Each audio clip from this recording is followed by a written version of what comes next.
조합제TV 시청자 여러분 안녕하십니까. 2020년 1월 31일 정오입니다.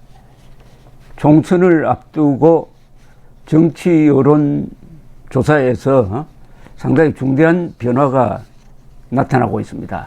한국갤럽 리서치 조사에 따르면은 문재인 대통령 직무가 잘한다, 못한다 이런 조사에서 못한다가 상당히 많아졌습니다. 잘한다는 41%, 한국갤럽입니다. 41%로 떨어졌는데 이게 조국 사태가 한참 불붙고 있던 지난 여름과 비슷한 수준으로 떨어졌습니다. 그리고 민주당, 더불어민주당의 지지율도 34%로 크게 떨어졌습니다. 이 34%는 이 정권 출범하고 가장 최저입니다. 그렇다고 자유한국당이 높아진 것은 아닙니다. 거의 비슷합니다. 자유한국당은 일단 문재인 그리고 더불어민주당 지지율이 상당히 크게 떨어졌다 이렇게 보이고요. 이런 가운데서 세계일보와 리서치 합동조사로 대선 주자군에 대한 이 선호도, 적합도를 물었더니 이낙연 전 총리가 압도적으로 1위인데 2등을 황교안 대표가 아니고 윤석열, 어떤 정치를 하겠다는 뜻을 표명한 바도 없는 윤석열 검찰총장이 황교안 대표보다 앞서고 있습니다. 윤석열 검찰총장이 10.8%, 황교안 대표가 10.1%, 이낙연 전 총리는 32.2%. 그런데 윤석열 검찰총장은 한때는 이른바 적폐 수사를 지휘를 해가지고 보수층으로부터 증오의 대상이 되었는데 올해 들어와서 조국 수사를 지휘하면서 완전히 바뀌어버리고 말았습니다. 보수 세력이 어떤 인물을 기준으로 지지와 반대를 표시하는 것이 아니라 그 사람의 행동을 보고 결정한다 하는 그런 걸 잘 보여주고 있습니다. 이 무슨 갤럽 조사를 말씀드리면요, 이게 1000명을 대상으로 합니다. 1000명 대상으로 하고 표본 오차는 플러스 마이너스 3.1%입니다. 응답률은 전화조사원이 직접 전화를 걸어서 인터뷰를 하는 방식인데 6,778명에게 전화를 해가지고 1000명이 응답을 했으니까 15%입니다. 이 여론조사를 소개할 때마다 1000명 가지고 하면은 그게 뭐 정확하냐 하는데 1000명이 정확합니다. 10,000명 하는 것보다 1000명이 더 정확합니다. 그래서 이게 과학입니다. 과학. 그런데 언제 조사를 했느냐 하면은 28일에서 30일, 지난 28일에서 30일 사이에 조사를 했습니다. 우선 대통령 직무평가에서 41%가 잘한다, 50%는 못한다, 9%는 의견을 유보했습니다. 2주 전보다, 지난주에는 갤럽 조사가 쉬웠습니다. 2주 전보다 잘한다는 4%포인트 떨어졌습니다. 그럼 못한다는 4%포인트 높아지니까 격차가 8% 확대된 것입니다. 연령별로 보면은 20대가 상당히 비판적입니다. 잘한다 35, 못한다 48. 그러나 30대, 40대에서는 잘한다가 많습니다. 잘한다 30대 48, 40대 56%. 그리고 50대 잘한다 42, 못한다 54. 그리고 60대는 잘한다 29, 못한다 62. 그러니까 20대, 50대, 60대가 매우 비판적인데 특히 20대가 상당히 이 노장층과 거의 같은 시각을 가지고 있다 하는 겁니다. 그러면은 대통령 직무수행 긍정평가자에게 왜 잘하느냐 물어보면은 첫째가 외교를 잘한다가 이유입니다. 최선을 다한다 두 번째고 전반적으로 잘한다. 신종 코로나 바이러스 대처를 잘한다. 검찰개혁 전 정권보다 낫다. 소통 잘한다. 북한과의 관계 개선, 이게 항상 앞서 있었는데 그 남북 관계가 경직되면서 이게 또 떨어졌습니다. 그럼 왜 나쁘게 보느냐? 부정평가. 잘못하고 보는 사람들은 경제 민생 문제 해결 능력이 부족하다. 이게 항상 압도적으로 1위로 나옵니다. 24%. 전반적으로 부족하다. 이렇게 쭉 나오고 국론 분열과 갈등을 심화시킨다. 부동산 정책 잘못했다. 검찰을 압박하고 있다. 뭐 이렇습니다. 동일한 사안을 보더라도 지지자와 반대하는 사람들의 이 평가가 완전히 다릅니다. 그런데 조금 더 구체적으로 들어가 보면은 이렇습니다. 지역별로 보면은 역시 이 광주, 전라도 지방이 잘하고 있다가 67%입니다. 못하고 있다 25%. 그러니까 전국에서 광주, 전라도를 제외하면은 전 지역이 문재인 잘 못하고 있다로 기울었다. 이런 이야기입니다. 연령별은 아까 말씀드렸고, 직업별로 보면은 잘 못하고 있다가 많은 쪽이 역시 자영업자입니다. 55%. 그 다음에 이 무직자입니다. 무직자. 우리 사회에서 가장 이 저변층이라고 볼 수 있는 무직, 은퇴, 이쪽에서 잘 못하고 있다가 57%나 됩니다. 이것은 사회 경제적인 통계를 반영하는 것인데, 이 정권 들어서고 나서 고소득자는 더 고소득자가 되고 저소득자는 더 내려앉아 버리고 말았습니다. 이 빈익빈 부익부 현상, 양극화 현상이 현실이 되고 말았습니다. 그런데 이 정권은 항상 약자를 보호한다고 이야기를 하는데, 막상 약자는 문재인 대통령에게 등을 돌리고 있다. 뭐 이렇게 보여집니다. 그리고 자영업자는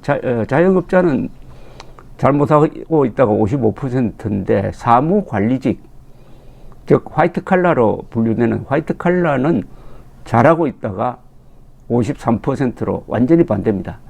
자영업자와 화이트 칼라의 생각이 이렇게 다릅니다. 자영업자는 월급을 주는 사람입니다. 화이트 칼라는 월급을 받는 사람입니다. 월급을 받는 사람은 잘하고 있다. 월급을 주는 사람은 잘 못하고 있다. 이렇게 답을 하고요. 그 다음에 생활 수준별로 보면은 이게 참 흥미롭습니다. 그리고 중상층에서 잘하고 있다가 50%로 높습니다. 그리고 중류층에서는 잘하고 있다, 못하고 있다가 같습니다. 46, 46. 중하층에서는 못하고 있다가 52%, 하층에서는 54%가 못하고 있다. 그러니까 생활 수준이 낮을수록 사회주의 정책을 쓰는 문재인 정권을 지지해야 되는데 반대로 가고 있습니다. 이걸 어떻게 해석을 해야 되느냐. 그러니까 문재인 씨가, 정권이 사회주의적 정책을 쓰는데, 그리고 수혜자는 누구냐 하면은 부자들이 수혜자가 되고 가난한 사람들은 피해자가 되고 있다. 이런 아이러니가 참 한국에서 벌어지고 있습니다. 현재 지지하는 정당은 더불어민주당 34%, 지지정당이 없는 무당층이 33%, 이게 앞으로 선거를 가릅니다. 자유한국당이 21%, 정의당 6%, 바른미래당과 새로운보수당은 각 2%, 그 외 정당 단체는 모두 1% 미만입니다. 2주 전과 비교하면 이 민주당이 5%포인트 떨어졌습니다. 자유한국당, 바른미래당, 새로운보수당은 1%포인트 하락했습니다. 같이 하락했네요. 정의당만 1%포인트 상승했습니다. 이 무당층이 늘어났습니다. 그러니까 더불어민주당 지지율이 떨어지면서 무당층이 늘어났어요. 이 더불어민주당의 지지는 문재인 지지층과 거의 겹칩니다. 그러니까 전라도 30대, 40대 화이트 칼라가 상당히 압도적으로 지지를 하고 있는 그런 모양인데, 여기서 지금 내년 선거에서 물론 수도권이 결정적 역할을 하지만은 지방에서는 역시 문재인 대통령의 고향인 부산입니다. 부산 경남 지역에서 어떻게 되느냐, 어느 솔림 현상인데, 부산 경남 지역에서는 약간의 차이로 지금 자유한국당이 더불어민주당을 앞서고 있습니다. 앞서고 있어요. 이런 가운데서 윤석열 검찰총장에 대한 대망론 비슷한 게 지금 나오고 있는데, 이 특이한 점은 이겁니다. 이분이 정치를 할지 안 할지도 모르고 그냥 희망사항으로 윤석열 검찰총장 선호도, 호감도가 10.8%, 황교안 10.1%라는 것은, 이것은 황교안 대표의 리더십에 대한 상당한 불신이 보수층에서 확산되었다는 것이죠. 이걸 보면은 보수층에서 윤석열 검찰총장 지지가 상당히 높습니다. 황교안 대표가 한때 상당 기간 차기 대선 후보 적합도에서 1위를 달렸습니다.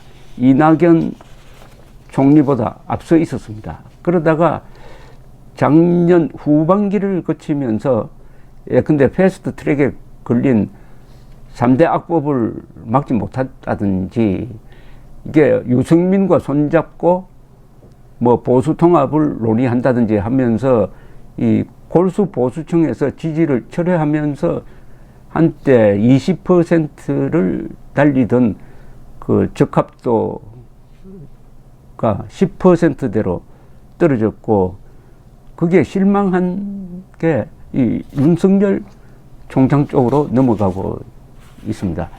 이것은 윤석열 총장이 직무를 수행하는 데 있어서 상당히 좀 압박 요소가 될 수도 있습니다. 그러니까 여당에서 윤석열 총장이 차기 대통령 후보로 나오는 것까지 계산해 가면서 압박을 할 가능성도 있는 거죠. 윤석열 총장이 지금 어떻게 보면 2020년에 가장 주목받을 만한 인물로 되어 있습니다. 특히 울산시장 부정선거 공작, 청와대와 경찰이 합작한 자유당 이후 최악의 이 사건을 소신 있게 수사를 해가지고 청와대 비서관 등 13명 모조리 문재인 대통령의 측근 신복을 기소를 했습니다. 기소를 함으로써 사실상 청와대를 쑥대밭으로 만들었는데, 거기에 대한 반사이익, 역시 법대로 하는 사람이구나, 법대로 하면 저렇게 무섭구나 하는 것을 느끼게 하면서, 법과 원칙이 얼마나 권력과 맞서는데 중요한 무기냐, 결국 헌법의 힘으로 권력과 버티고 있구나 하는 인상을 주고 있습니다. 그리고 이분이 연설을 할 때 보면은 자유민주적 기본 질서, 시장경제라는 헌법적 가치에 충실하겠다 하는 이야기를 거듭해서 하고 있는데, 이런 등등의 운동이 이제 국민들 마음속에 일정하게 이미지를 형성시키고 있다 이거죠. 말하자면 스토리를 만들어가고 있다는 겁니다. 한국에서 대통령이 되는 사람은 이 스토리를 가져야 됩니다. 드라마를 가져야 됩니다.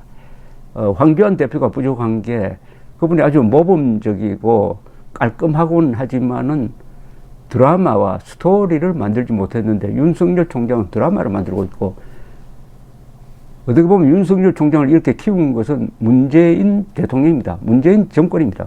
문재인 정권의 압박이 하나의 히어로를 만들어가고 있는 과정 속에서 이제 총선이 이루어지고, 총선판을 딱 앞두니까 기존의 이 여론 구조가 흔들리고 있습니다. 그동안 더불어민주당이 압도적으로 40%대의 지지율을 가져갔는데 흔들리고 있는데, 이 지금 판이 바뀌고 있어요. 이 선거를 결정하는 것은 판입니다. 구조입니다. 오늘 또 중도 보수 통합을 추진하는 혁신통합추진위원회가 대국민 보호 대회를 연다고 하고, 그리고 광화문 이승만 광장에서 자라난 이 행동적 자유우파는 자유통일당을 만들어 가지고 오늘 또 창당 대회를 합니다. 이렇게 한국 정치가 4월 15일 선거를 향해서 몰려가면서 중대한 여론의 변화를 보이고 있는데 그 전체적인 방향은 문재인 정권 심판론이 강해지는 느낌이 듭니다. 문재인 심판이냐 아니면 야당 심판이냐. 야당 심판이란 말은 말로서는 참 성립이 안 되는데 왜냐하면 야당이 심판당할 무슨 정책을 편 것도 아니니까. 그러나 야당 심판론이냐 문재인 심판론이냐에서 문재인 심판론 쪽으로 기울고 있는 여론의 조짐을 보이고 있습니다. 여기에 또 우한이 아니라 무한, 한자로 써야죠. 무한 폐렴 사태가 어떤 영향을 미칠지. 이런 천재지변이나 전염병이 일어나면은, 언론이, 한국은 정부를 상당히 비판합니다. 이게 또 지지율을, 정권, 여당 지지율을 떨어뜨릴 가능성이 있습니다. 감사합니다.